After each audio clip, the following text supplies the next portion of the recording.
Welcome to Growth Untold, the podcast where we dive into thoughtful conversations and insightful discussions with world-class people, all with the aim of inspiring, educating, and empowering our listeners.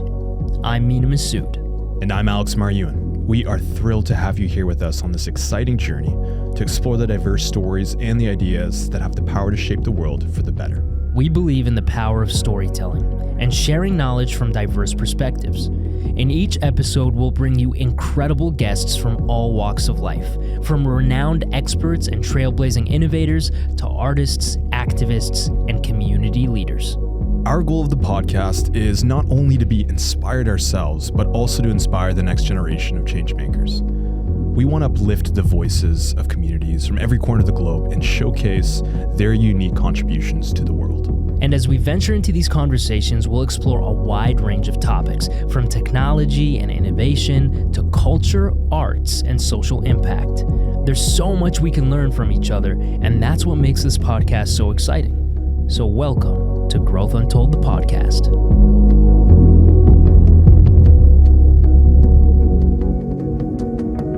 So in this first episode, we didn't want to bring any guests on because we really want to explain who I am, who the heck is this guy, how do we know each other, why did we decide to do this, other than that everyone and their dog now has a podcast. So we felt like we were missing out and we had to do one. But, you know, we just kind of wanted to shoot the shit. And can we swear? I think we should establish ground rules. I think we can swear. Yeah, we can swear. So we wanted to shoot the shit and just tell you guys a little bit about us. So I'm Mena Massoud. For those of you who don't know, I am an actor, producer, and author. I just basically do a little bit of everything, not very well. And that's a little bit about me. I was Aladdin in Disney's Aladdin with Will Smith, for those of you who watched that. And just hustling and trying to make this acting thing work, really. And you're doing a damn good job of doing that, brother. Why, thank you. Thanks. And my name is Alex Maryuen, and I am a sports marketer. I've been working in the industry for many years across sports, you name it, hockey, basketball, NHL, NBA, and I think, over the past few years, we noticed that there's really a gap in the market here for podcasts. And I think Mena and I got together and we thought we should create something to uplift voices in the industry. Why are you laughing? I'm not laughing. I'm just listening to you, bro. Yeah, there was definitely there was a little bit of a gap, right? In that, you know, we really want to focus on uplifting diverse voices. Why does this mic keep creeping closer to me? I don't know, Can you guys tell that I'm new at this? Okay, so we did feel that there was a gap in uplifting diverse voices and really promoting diverse voices. There's so many diverse, successful people now that we really wanted to shine a spotlight on those people. And absolutely. And I think that that's the whole goal of this podcast. And we already mentioned it in our introduction, but there's an opportunity to extrapolate these world-class insights from world-class people and then really use this platform to deliver that message. Yeah, I always find, I think it's easy to be inspired by really, really successful people that everybody knows, like the A-listers of the world, the Elon Musks of the world. Those people are inspiring in their own right, but there's so many successful people that you've never heard about that just go about their daily business. They're not looking to get famous. They're not looking to be in the spotlight all the time, but they're incredibly successful. And to me, that's even more motivating because for the average person, it's important to know that you can build an incredible life for yourself without having to make it all the way to the top of the limelight, right? Like you can go about your personal day-to-day life. You can have a normal life, but do really well for yourself and achieve everything it is in life that you want to achieve. Yeah, and absolutely. You hit the nail on the head, man. Like I think that it's about celebrating the voices that are unheard. And there's so many people that do incredible work behind the scenes. And this is the platform's purpose. This is why we're here, man. We want to help these people and give them the platform, the opportunity to share their stories, to give them an opportunity to share their remarkable stories, the things that they've went through, dive into some of the nuggets of what's made them the way they are, right? And I think that, we got a good group of guests that we have that we're going to bring on this show that I think that really have just an incredible and powerful stories. And I think on that journey, that will inspire the viewers, the listeners, to really learn from those people. If you want interviews with people that you've seen 100 times, that stuff is all out there. You can YouTube it, you can Spotify it, you can Apple Music it. What else? Which other brands do we want to shout out here? But you can find all that stuff. We really wanted to bring on the people that you may have never heard before, so that can inspire you to do something great, because I truly believe that everybody out there is capable of greatness. You've just got to put your mind to it and keep pushing through and follow what you're passionate about. So speaking of that, how the hell do I know this guy here, this handsome fella? Oh, man. Alex and I have known each other since we were kids. Since what, man? Since grade 5. We went to elementary school together in Markham, Ontario. And I still remember this to this day, that I remember in elementary school, you got to wait in line to get back from recess. And I joined St. Patrick's Elementary School. And I remember this striking, handsome young lad open up a door for me, and he let me in. And I remember, and he's like, "Hi, my name's Mena." And I remember we kept in touch. We played basketball. You introduced me to the sport of basketball growing up, and Mena went through a incredible growth spurt. I feel like you were like your height right now in like grade 6. You were like our starting center. That's not true at all. But I was taller than you for a while, and now you've taken that reign. It pains him to say that, but I remember elementary school. That's where we became friends, right? Yeah, and you were a skinny motherfucker, by the way. Like you are. This happened like a couple years ago where you started bodybuilding, right? Yeah. So Alex has been an athlete his whole life, an incredibly dedicated athlete. Partly because your dad was pushed you, to be great and to go really far.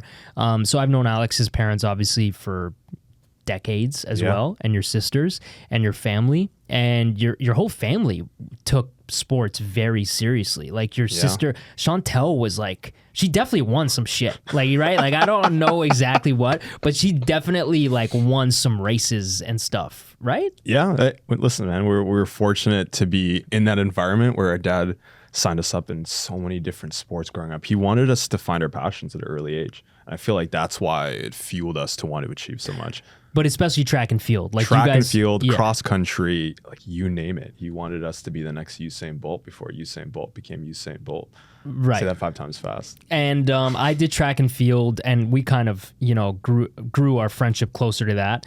In that, I wasn't anywhere near as good as this guy. He achieved some great things. I mean, you were number one, definitely in our school for a while, and then I think you went regional and eventually national, or was it just regional? It was regional, but we competed in some national competitions. Yeah, so Alex did really well.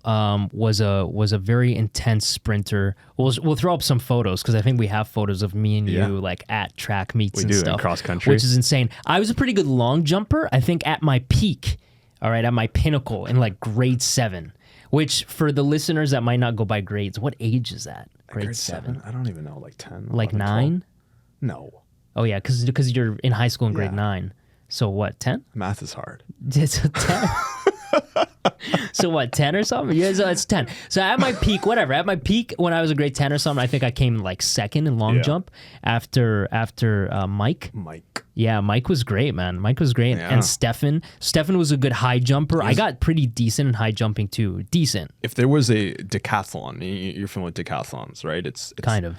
Not really. I mean, it's not familiar with it. Okay, but it's basically the best athlete across multiple disciplines. So high jump, sprinting, running, and then you get points accumulated that awards the best winner. Anyways, Stefan would have won that.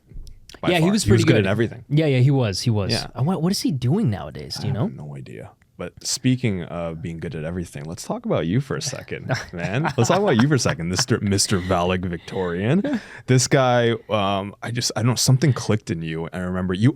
First of all, you always want to be an actor, and I always make fun of Mena for this. In grade 5, we were making our emails and MSN was a thing. And I had a stupid shout out of address. MSN. Hotmail bought them, didn't they, or Microsoft or something? It's whatever. Anyways, but my email was lame. It was like Alex the dog with like an underscore between each letter at MSN.com. But Mena's was famous actor forever at Hotmail.com, and he said he wanted to be forever so it never expired. Talk about manifesting things into Yeah, I guess fruition. so. Yeah, man, growing up was interesting. First of all, we were two of the only colored kids in school, right? Like we went to a prominently Caucasian school in a prominently Caucasian town. I think we were, literally two of the only kids that were visibly ethnic. And I came to, when my parents first immigrated, we actually immigrated to Scarborough. So I went to Scarborough from like the age of 3.5 all the way to grade 3. What's grade 3? 6, 7 years old? So, dude, you gotta help me out here. You can't just make fun of me the whole time. You gotta help me out. What are these ages? So, like 10? Grade 3? No, that doesn't make sense. Yes, it does. That You're makes 10 sense. in grade 3? You're aged like 9 or 10. We just said 10 was grade 5. We got to get consistent here. Okay, whatever. So let's say you're 9 or 10, right? So from the age of 3 to 9 or 10, I lived in Scarborough, and that's where I went to school. And then I moved to Markham, which was a predominantly Caucasian town. And there was definitely a shift there. I remember one time in grade 4, these two girls, and when you're young, right, like me and these two girls became really good friends, but Christina and Andrea, they shoved me down into the snow during recess, and they shoved, you know this story, like you've never heard it before. Oh my God. They've shoved snow in my face and down my shirt. Oh, wow. And I went up to our grade 4 teacher, who I'm not going to mention, but she's like a lion, right? And I went up to her and I was like, again, I was like 9 or 10 years old. I was crying. Yeah. I was like, Miss, like these, Andrea and Christina just shoved me in the snow. And this was during recess. And man, I remember her looking at me and being like, if you ever lie about Andrea and Christina again, you will get suspended. And then she like shamed me for like telling the truth. And I remember, by the end of that year, it would rain a lot, obviously, in Markham, like Toronto. By the end of that year, I was like dancing to James Brown during recess when it was raining. I remember and like that. I won her over. And eventually, by the time I was in grade 8, I was valedictorian. Valedictorian, incredible actor, Peter Pan. I was Peter Pan. Yeah. Yeah, I think I have a photo of that too. We'll throw that up there. Yeah, you were incredible in that production. Thank you very much. Thank you. I must say it was it was a work of art. So I think me and Alex both kind of had experiences of racism. We both played on the basketball team together, never got played, even though we were by far the two best players on the basketball team. And by the way, I'm not saying like we were incredible, but like compared to the other kids in our school, we were the two best basketball players, like in our school. Yeah. And we never got played because our coach was racist. Let's be honest. The guy was racist for sure. He never played us. And then I remember like the end of year season. tournament, we were losing by like 30 points, so he just like played us because it was like, well, now all hope is lost. Play the colored kids. And it was like I ended up winning MVP that tournament. Yeah. We were like brought him back. I remember that. Brought him back to within 2 points. Yeah. And one of the other teammates that didn't know what they were doing stepped on the out of bounds line trying to pass me the ball in, and we lost the game. Damn. Do you remember that? No. Or no? Okay, well, I remember that. That shit haunted me, man. It affected me.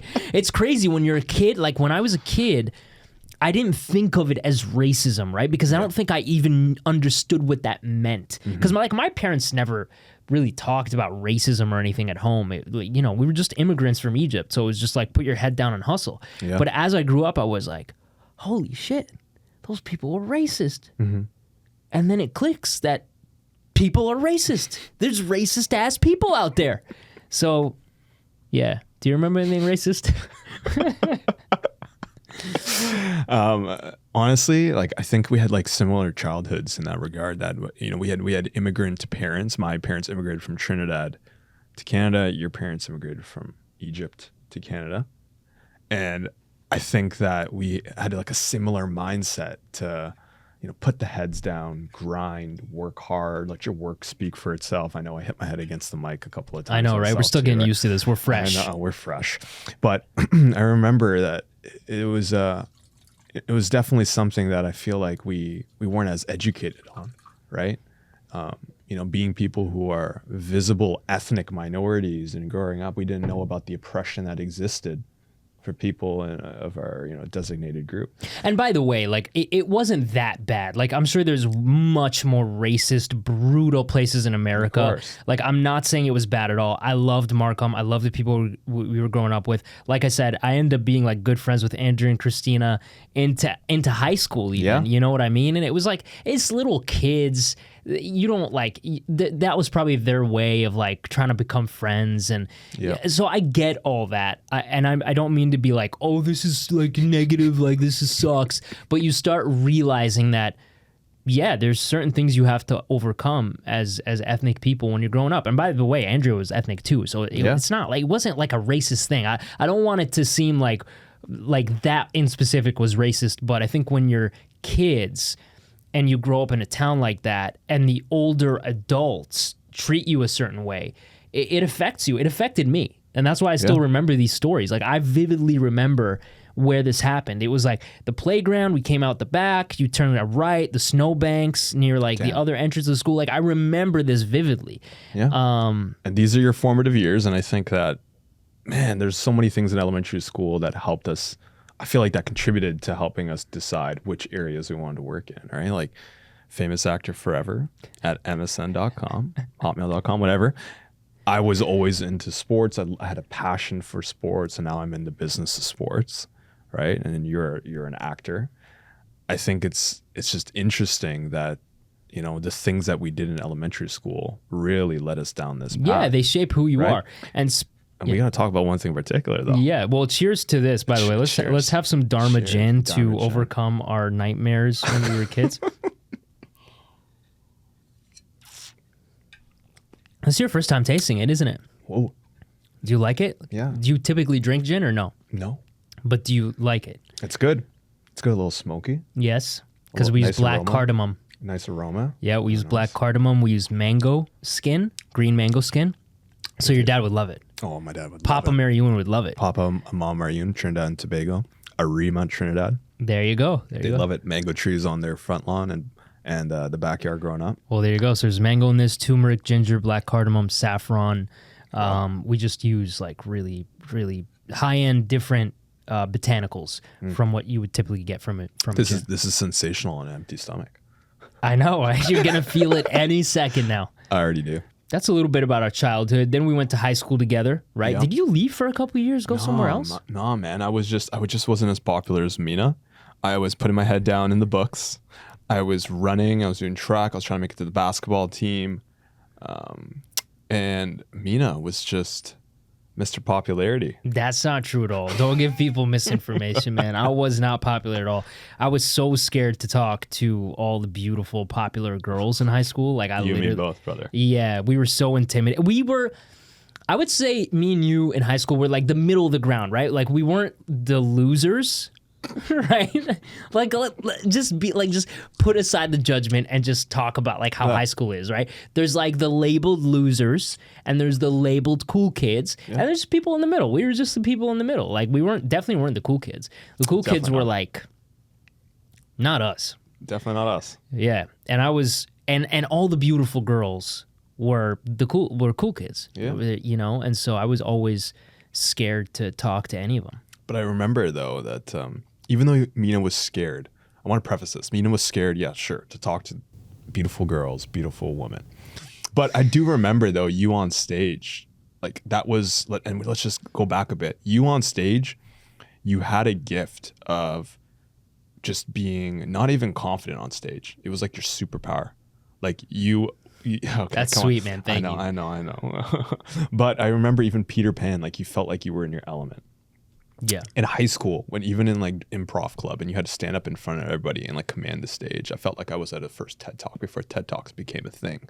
In grade 10 when I dropped in and it was like an improv club and I was like shitting my pants. I was terrified to even say more than 2 words at an English presentation on Romeo and Juliet. Here was Mena leading drama club and being so confident, commanding the room, being on stage. But I'm just trying to say that this is like, this is a bit of like an attribute and a skill of Mena Massoud that you had. Yeah, but you too. I mean, I think that's the thing as kids that we don't realize, or at least my parents never talked to me about, is that what made these popular kids at school is that they were confident in real life, right? Because they're basically, they grow up to know that they're the shit. Right? Like, come on, let's be honest. Like, beautiful kids grow up knowing they're beautiful kids, whether subconsciously or consciously. So they end up being, like, very confident. And the popular kids at school were confident in real life. But when I got on stage, I was like, oh, I got this shit. I got this shit. Like, you guys got nothing on me here. Like, no one could touch me here. Yeah. And you probably felt that way on, doing track and field. Like, you probably felt like, now this is my element. Like, let me show you how this is done. You want me to run a 100 and whatever? Like, I'm about to do that shit. Yeah, that's true. I feel like that's interesting though. Right? Yeah, but I didn't think of it that way when I was a kid. You're right. I just felt like I was in my element, like I was invincible, like I felt at home, but I didn't think about it in the sense of confidence. Because if I had, I would have been like, okay, well, I just got to be more confident in real life, and then maybe I can, just have a better life. And then in high school, even though we're still friends in a way, right? You were going towards acting and drama. Well, sciences too. And then you're also doing sciences, right? And then I was going towards business because I had a natural inclination and love for sports. I wanted to make that into a passion. And then we went to university, and you went to, it's now called TMU, Toronto Metropolitan University, right? But before that, what'd you do? Yeah, well, actually, I went to the University of Toronto for neuroscience first in Scarborough. And I thought, me and all my Egyptian friends, you know them, right? Like Rami and John. Love Rami. Love John. Bovley. Yeah, Bovley. Can't Bovley wasn't going into the sciences, but they were all kind of going down the traditional route of going to university, and I went to U of T with Rami and John. And those were some of my, like it was 1 year, but I loved that year because, 2 of my best friends that I got to go to university with. But ultimately, I was like, I feel out of place here. And I took drama at U of T, and that was my favorite subject. But, my parents obviously wanted me to do that. And I was sitting in calculus class one day, and I was like, it just hit me like a freight train. I was like, I cannot do this the rest of my life. Like, I'm going to be miserable. I was like, I've got to do I've got to go for it, or else I'm going to regret it for the rest of my life. Again, it goes back to the confidence thing. I believed in myself so wholeheartedly that I was like, I will regret this for the rest of my life if I don't try to go after this. And so I did. I auditioned for theater school without telling my parents. It took me like 6 months to prep because we had to do a monologue. We had to do a play in 3 minutes. And like, this was all for the audition. And they only took 30 people, and like hundreds of people, thousands of people auditioned for Ryerson Theater School. And I kind of left it up to fate. And I was like, if I get in, I'm going to go for it. If not, I'll continue being miserable in calculus class. And thankfully I got in, really upset my parents. And that's what I did. But the thing is that you've always had that work ethic. I remember grade 7, so we're bouncing all over the place, but grade 7, grade 8, I don't know, but you had this, you put your foot on the gas. There was like a third or fourth gear to Mena Massoud. And I remember this, and you're like, okay, this is the year. And you were so focused, even doing science projects. You're like, Alex, like, we got to take this seriously. But there was a work ethic instilled in you in grade 7 or 8, or something clicked. And you applied that obviously to your career right now, which is why you've been so successful. But I feel that I just remember that. I remember when we were created like a water filter together in grade 8. Yes, and science. we practiced presenting this to Mama Massoud. Shout out to Mama Massoud many times. And her and I started laughing. and you were so frustrated with us. You're like, we have to get an A+, okay? Take this fucking seriously. And I remember you stormed away, and your mom and I were like, holy shit, this guy's for real. But I don't remember this at all. I memorized that story and back in your old house in your basement practicing that water filter presentation. I do remember the water filter. I do remember it was terrible. Like that water was murky. It could have been root beer or water. Who knows? that was probably, we were so confident we were going to make it to the science competition, and it's a science fair. Yes, it's a science fair. It was, come on, we have to agree that was dog shit. That that filter, maybe. You know what I mean? I don't know. I can't remember if we placed. I remember competing with another Alex at the speech company. We were giving speeches, and I did a speech about. I think it was was it drunk driving? No, that was him. I think. Oh. So so that was better for you. You remember that one more. No, okay, sorry. Damn it. Mine was about clones. Like how they were cloning animals, and it was about like a sheep? The sheep, the clone. Yes, okay. Now right? And I did that. And I think I ended up coming in second place. But I just loved that too, because it was public performance, right? And that was the opposite for me. I remember that time I was like dreading it. I was like, don't pick me. And then Mina's like, please pick me. I'm ready. All right. You're like, let's go. And I remember Mina's gestures this day. You were just so precise. You look like you're throwing a dart in each of the audience's chests. Cringe, man. That's cringe. You were so good, man. Yeah, at the time, whatever. At the time, I was probably good. Now watching it, it's just like, what the hell is this? All right, let's bring this back. Let's bring it back. Okay, so university, right? I went to business at York University. You finally went to theater school. And then we kind of lost touch. Not lost touch, but we weren't as close. We weren't as close. I think I was focusing on business. I think I was focusing on sports, networking, building relationships, and then you in the same accord in your own sector, right? And then we graduated. And I think it was like a rebirth of the friendship of when you were going to LA, and you're having a going away. Yes. And you invited me, and then it like re-sparked the friendship. Yeah, I think we just, both went to different universities, did different stuff. Yeah. And I graduated from theater school, and theater school was amazing. Obviously they only take 30 people. By the time we graduated, it was only 18 people. So they kicked out 12 people along the way. So we obviously all became very close. It was like a tight-knit family. And then I started...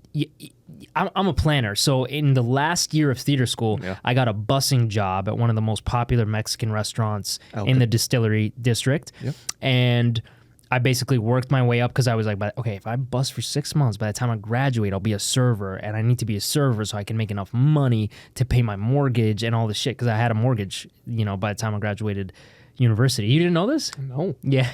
Jeez. Yeah, I was crazy. I bought a condo at like 23 years old. Wow. And I didn't know how I was going to pay for it, but I was like, I'll figure it out. So by the time I graduated, I was a server at this restaurant. I made pretty good money. And I did that for 3 years. While I was auditioning in the afternoons, I was serving at night and all this kind of stuff. And then I had the going away party because I had saved up finally enough money to move to LA. And I think I saved up like $15,000 Canadian or something. Which now with inflation would be like $30,000, maybe like 20, 25. Like Anyways, $50. And then I threw a going away party in my condo building, in the party room, and I left. You left, man. I left.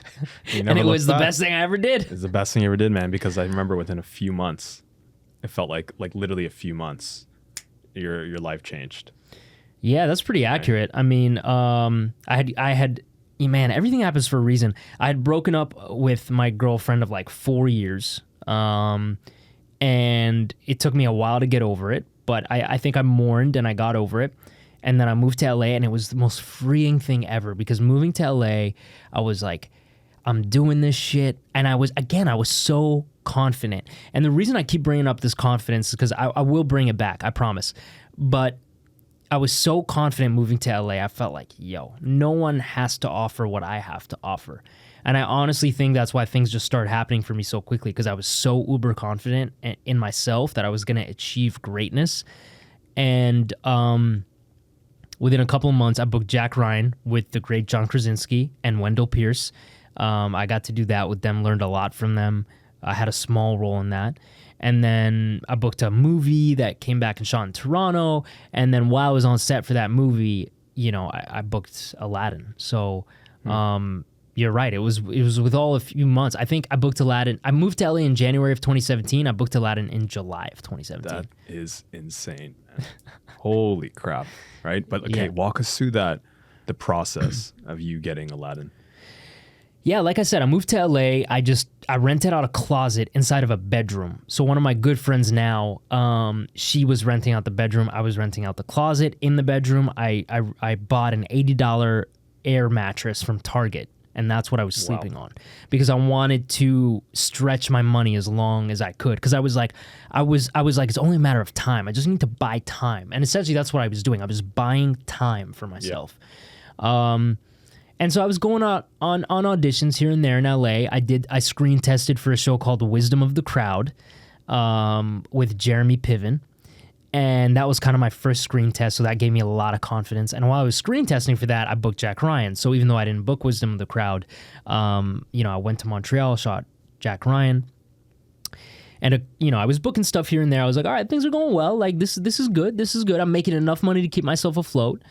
And I got a call from my agent and from my Toronto agent, and she was like, that show that you wanted to book? And I was like, no, I got no idea what you're talking about. And she was like, Aladdin. I was like, Aladdin? I auditioned for that like 6 months ago. They're still auditioning for that stuff? Because I taught myself to just forget about stuff I auditioned for, right? Like that is a defense mechanism 101 as an actor. Yeah. Just do the audition, do your best, bring your taste to it, bring your take on it, and just forget about it. Because if you linger on it, that's the stuff that destroys you.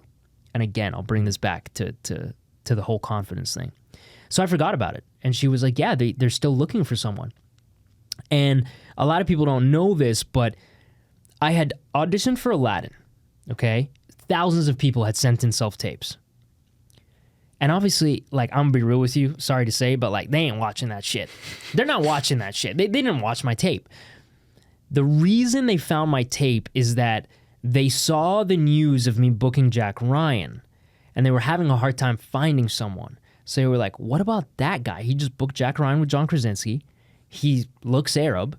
Do we have a tape for him? And they found the tape. That was how they watched the tape. They didn't watch the tape when I sent it in 6 months ago. Interesting. You know what I mean? So Jack Ryan was ultimately the reason they even watched my tape for Aladdin. So everything happens for a reason, man. It's crazy. Like, Jack Ryan was ultimately, I think, the reason I booked Aladdin. But they watched my tape, and I was back in Toronto. I was supposed to go Blue Mountain with my parents that weekend. Oh, you love Blue Mountain. Yeah, Blue Mountain was a thing in our family. We just went to Blue Mountain every year, like twice a year. Yeah. And so they were like, we need you to do another tape. So I started getting really excited. I didn't go to Blue Mountain with my parents. I just like stayed home. I stayed at my parents' house, and I just like worked on this audition. And I sent in an audition. A couple days later, they were like, we're going to fly you to London to meet Guy Ritchie and the producers. We want to, see you in person. So I flew to London. It was my first time ever getting a business class ticket on a flight. I was like, this is the shit. How did that feel? Like when it felt amazing, man. Yeah. It felt like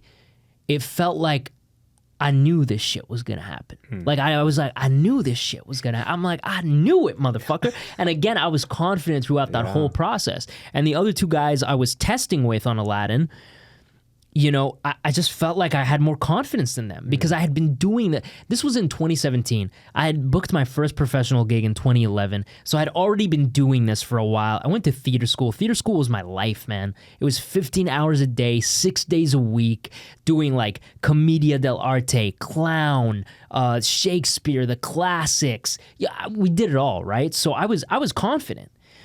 And so I went to London, and honestly, I think this is the secret sauce to life right here. You want to know what it is? No. Confidence and gratitude. I was so grateful to have even gotten to London to test, and I was so confident that nothing else mattered. Ultimately, I was like, man, even if I don't book this, like the fact that I'm testing for this so early on, it just proved to me that I was right. I was right to drop out of neuroscience. I was right to go to go into theater and do this. It just felt like I did the right thing, man. Yeah.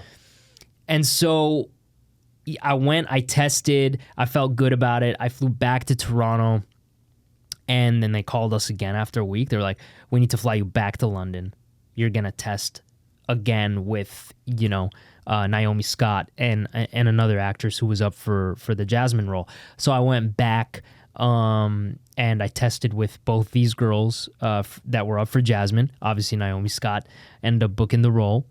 And me and her just had really great chemistry. And even though I actually spent more time with the other girl that was testing for Jasmine, we went out for like lunch, we went out for dinner, we rehearsed together. Me and Naomi only saw each other during the test. Like it was just like, but we just kind of clicked. It was just like, she was a cool cat. Like she just felt I could relate to her more because her parents are, her mom is Indian. And so we kind of just clicked, and we tested together. And then a couple of days later, I was finishing up my last day on this other film, Strange But True, with Margaret Qualley, who's huge now. Yep. At the time, I didn't know who Margaret was. Now she's Margaret Qualley. So I was doing a film with Margaret Qualley and Nick Robinson, small, tiny role. And I got a call in my trailer. My manager called me, my agent called me, and they were like, hey, so, my manager, Brad, played this one slick. I got to give it to him. But he was like, hey, so we just found out about Aladdin.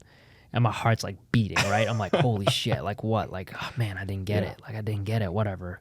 And he's like, we found out about Aladdin. We got some good news and bad news. The bad news is you're going to have to fly out in 2 weeks to start shooting Aladdin. And I was like, what? He's like, you got it. And man, it was insane. I wrapped really early that morning at like 3 a.m, and I was staying with my parents. I went to my parents at 3 a.m. I woke them up from bed, and I told them I booked Aladdin. My dad was startled. He was like, what? What's going on? What's wrong? I was like, I booked Aladdin. He's like, what? I'm like, I booked Aladdin. And it was, it was insane, man. It was insane. It was an insane moment. Dude, that's amazing, man. Holy crap. Yeah. I feel like, okay, you talk about confidence, you talk about gratitude, but also I think that whenever people talk about these fleeting moments, these quick moments where you achieve something, they always think that sometimes people get a bit lucky in the moment. And maybe there's a bit of luck, right?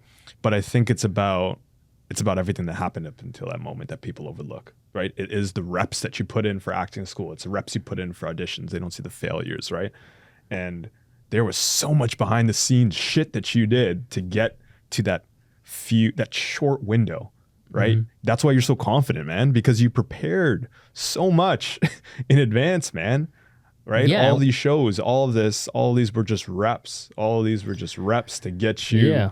All the rejections, all the no's. Yeah. And, I think I'm 32 now, and, fast forward a few years. Here's what happened, man. I booked Aladdin. It was amazing. I got paid less than 6 figures on that film. All right. I got paid as much as I got paid serving, waiting tables. And if I had to do it all over again, I would do it again. Because like I got to do this shit with Will Smith, like one of the greatest actors of all time, in my opinion, has one of the best careers of all time. And I learned so much from him. Like I would do it all over again, even though I didn't get paid shit to do that film. All right. But an interesting shift happened. I've never talked about this. I think I've been waiting to for a moment like this to really talk about it. But an interesting shift happened after Aladdin, where I became the unconfident, shy, hiding in a corner Mena Massoud again of elementary school. Because I did this insane thing, right? I played Aladdin. I had the most screen time, and I got treated like shit ultimately throughout the process, which isn't abnormal. Anyone that knows the industry knows that's not abnormal, right? Because it's like, yeah, of course they're gonna treat you like shit. Like, who are you? Like, you're a nobody. And came out of the movie, had a great press, right? Because half the game of leading a film to $1 billion is selling that shit. You have to be a good salesperson, and Will taught me that, because Will is one of the best salespeople, like actors of all time. Will knows how to sell a motherfucking movie. And so we sold the shit out of that movie. Like me, Naomi, Will, Marwan, Nassim, Naveed, all the actors on that film, we all sold that movie, man. And it made $1 billion. One of like 60 films of all time to make $1 billion. But something weird happened where after the success of the film and feeling like I didn't participate in the success because all of a sudden I lost my anonymity, I couldn't go out the same way I used to go out, and feeling like, you know, I'm still living in this like 1-bedroom apartment in the middle of Hollywood. Like I was like, I felt like I achieved this great success, but I wasn't moving forward. It's like I hit a wall in a weird way. And I knew like, $1 billion. So someone saw that money, like someone participated in the success of that, but it wasn't me. Yeah. And I started becoming bitter. I started becoming resentful. I started becoming unconfident in that, like, did I not just do this? Like, did I not just like lead this film to success? Like, why is no one betting on me? Like, why am I not reaping the rewards of the seeds that I've sowed? Like, what's going on? And it started really messing with me, man.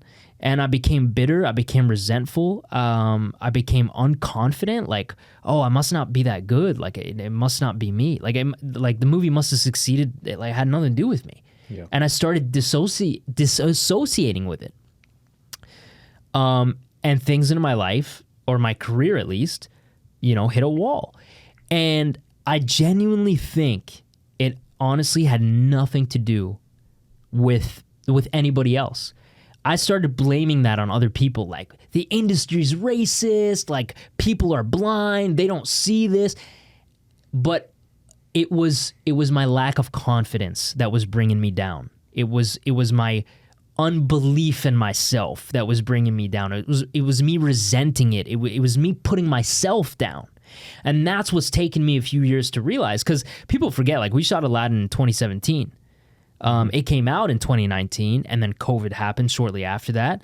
But, after 2017, I basically started putting myself down. I lost that confidence. I lost that, like, wide-eyed, just like, don't give a shit, I'm going to make this happen. I lost all of that. I lost exactly everything that made me successful up until that point. Mm-hmm. And I think that's what I'm realizing now. And so I think confidence and gratitude is the secret sauce, because I also just became very ungrateful. I became very ungrateful of like, well, yeah, I booked this big thing and it did well, but like, what did I get out of it? Nothing. Like, I didn't get anything out of it. Yeah. And I'm coming back to that now, man, and I can't tell you how freeing it is. Like, gratitude and confidence and not associating external results with your own belief in yourself, that's the ultimate success. That's the ultimate freedom. It doesn't matter what you book. Like, it's not booking Aladdin that made me happy. I was happier before I booked it. Mm-hmm. It's the confidence in myself, the knowing, like, you know what, man? I don't care if it takes 50 years. I know I got this shit. I know I got this shit on lockdown. And it's only a matter of time till people see it. It's only a matter of time till people see what I know about myself. That's the ultimate success.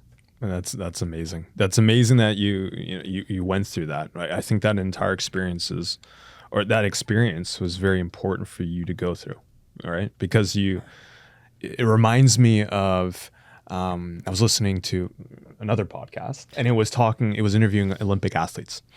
And a lot of these Olympic athletes, when they reach the pinnacle, right? The pinnacle of Aladdin, the pinnacle of winning a gold medal at an Olympics. It's not about that moment. It's the moment immediately after that where they experience the most depression, the most insecurity. And it seems like there's so many parallels between what you experienced and what they experienced. Global scale events, you've captured the world's heart, you've captured everybody's eyes, and then when you're back to the ordinary, right? It's this dichotomy of extraordinary moments versus ordinary moments, and it puts you out of whack. And it's great that you bounce back, man. It's awesome to see that you bounce back. And it's also imposter syndrome, right? You feel like you're an imposter. And there's a lot of there's a lot of external factors that play into that, right? Like people telling you you're shit, you're nothing. The reason it only did that is because you had an A-lister superstar with you. Like you're nothing. They could have done it with anybody else. There's all these things that put you down, like Andrea and Christina shoving snow in my face, and the teacher being like, "You're a liar," right? It's all those things. They happen over and over in life. It never stops. Yeah. I'm sorry to say, but it never stops. It doesn't stop. People still tell you that shit all the time. But you've got to believe in yourself. And I even had, I was, again, grateful and lucky enough that I ended up doing another film a couple of years later called The Royal Treatment on Netflix. And it became the #1 film on Netflix in the world. The charisma oozing from you on that film, brother. I'm telling you, I had to take Denny. For everybody's listening, Denny's my girlfriend. I had to tell her, you got to leave the room. Mena Massoud's on the screen, right? The charm. Oh man, thanks, dude. Thanks. But so that movie did well, and it was that moment of like, I knew it. But this time the high wasn't as high. It only lasted a few days, a few weeks, and I fell back down. And it's because I hadn't realized what I realize now, which. Those external factors don't matter, man. There's going to be incredible stuff you achieve in life. There's going to be low lows, high highs. What remains the same is the belief in yourself and the gratitude for where you are. It reminds me, and I think I talked to you about this before, and we're not sponsored by them, so free advertising for them. But the low-K bracelets, and I think I told you that it has mud from the Dead Sea, which is the lowest point on Earth, and water from Mount Everest, the highest point on Earth. Okay. And what it essentially means, and the whole entire idea is what you encapsulated, which is Mount Everest, the highest points in your life. You got to stay humble, okay? Aladdin. And the lowest points of your life, the Dead Sea, right? You got to stay hopeful, right? And I think this is the message that you're giving away to everybody and to the listeners, right? You found a way to be hopeful again, but you're also humble. Next time you book something even bigger than Aladdin, you're going to be hopeful for the next challenge. Yeah, I think it's, and one of my good friends, Jay Shetty, he talks about this a lot where basically, because he used to be a monk. And so the goal is to kind of be even kiltered all throughout your life. The sign of someone getting really high off highs and really lows off lows is someone who's not really like, they've got a lot of growth to do. And I've realized that. It's just to be even kiltered. Even with great success, you're cool.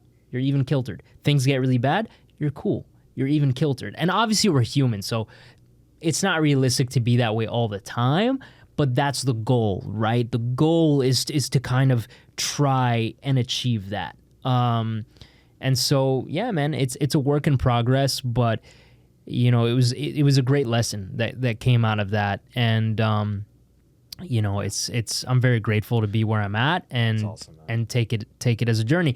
And I think that's the point. We're going to try to do that with this podcast, right? And the people that we interview. That's the whole point of this. We want to bring you stories that you've never heard about before, interview people that you may have never heard about before, and tell you a little bit about their journeys, how they overcame those obstacles, how they achieved amazing success. And not everyone that's successful is like famous. It's not all people that you've heard about, right? You can get into your head on Twitter and stuff like, wow, look at only famous people are successful. That's not true. There's like uber successful people that you've never heard about.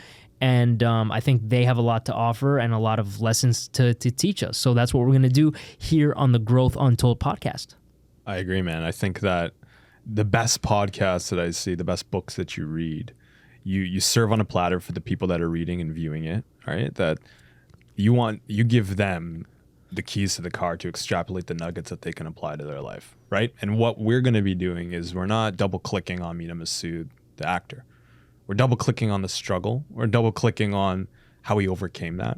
And that's one of the nuggets that we gave away to listeners today, but that's what we want to do for future listeners, is take these patterns and double click on their struggles, on what's made them the person that they are today. It's the historical state. It's not the current state or even the future state. It's everything that they've done to get to where they are. And then perhaps we don't want people applying, survivorship bias here, that you can copy the blueprint, but maybe there's a few things. Maybe there's a couple of things that you can learn and some of the untold, unheard stories.